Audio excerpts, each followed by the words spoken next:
ഇതൊരു സിനിമയല്ല, ഒരു നാട്ടിൽ നടന്ന യഥാർത്ഥ സംഭവമാണ്. പടം കരുതൽ വളരെ നല്ല പടമായിരുന്നു. നല്ല ഹൃദയസ്പർശിയായ പടമായിരുന്നു. സൂപ്പറായിരുന്നു കേട്ടോ.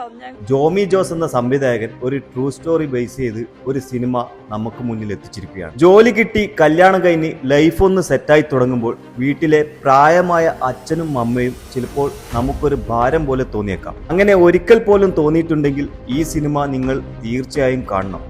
ഇപ്പോൾ സോഷ്യൽ മീഡിയയിൽ ചർച്ചയായിക്കൊണ്ടിരിക്കുന്ന കരുതൽ എന്ന സിനിമയെക്കുറിച്ചാണ് ഞാൻ പറയുന്നത്. ഒരു നാട്ടിൽ യഥാർത്ഥത്തിൽ നടന്ന സംഭവത്തെ അടിസ്ഥാനമാക്കി അതേ ഫീലോടെ അവതരിപ്പിച്ചിരിക്കുകയാണ് പുതുമുഖ സംവിധായകൻ ജോമി ജോസ്. ഇത് അദ്ദേഹത്തിന്റെ ആദ്യ സിനിമയാണ്. എന്നാൽ കണ്ടാൽ അങ്ങനെ തോന്നില്ല, അത്രയും മനസ്സ് തൊടുന്ന അവതരണമാണ്. ആദ്യം സിനിമ സ്ലോ ബേസിലാണ് പോകുന്നത്.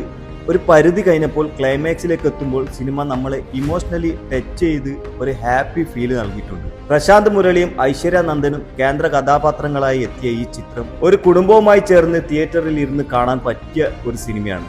ഇന്നത്തെ തലമുറയ്ക്ക് ഒരു വലിയ മെസ്സേജ് കൂടി ഈ സിനിമ നമുക്ക് സമ്മാനിച്ചിട്ടുണ്ട്. കരുതൽ എന്ന പേര് ഈ സിനിമയ്ക്ക് ഇടാൻ കാരണം ഈ സിനിമ കാണുമ്പോൾ നമുക്ക് മനസ്സിലാവും. ഫാമിലിയുമായി ഇരുന്ന് ഒരു നല്ല സിനിമ തിയേറ്ററിൽ പോയി കാണണം എന്ന മൂഡുണ്ടെങ്കിൽ വേഗം പോയി ടിക്കറ്റ് എടുത്ത് ഈ സിനിമ കണ്ടോ. ഇനി ഈ സിനിമ നിങ്ങൾ കണ്ടിട്ടുണ്ടെങ്കിൽ അതിന്റെ ജെനുവൻ ആയിട്ടുള്ള അഭിപ്രായം ഈ വീഡിയോയിൽ ഒന്ന് കമന്റ് ചെയ്യും.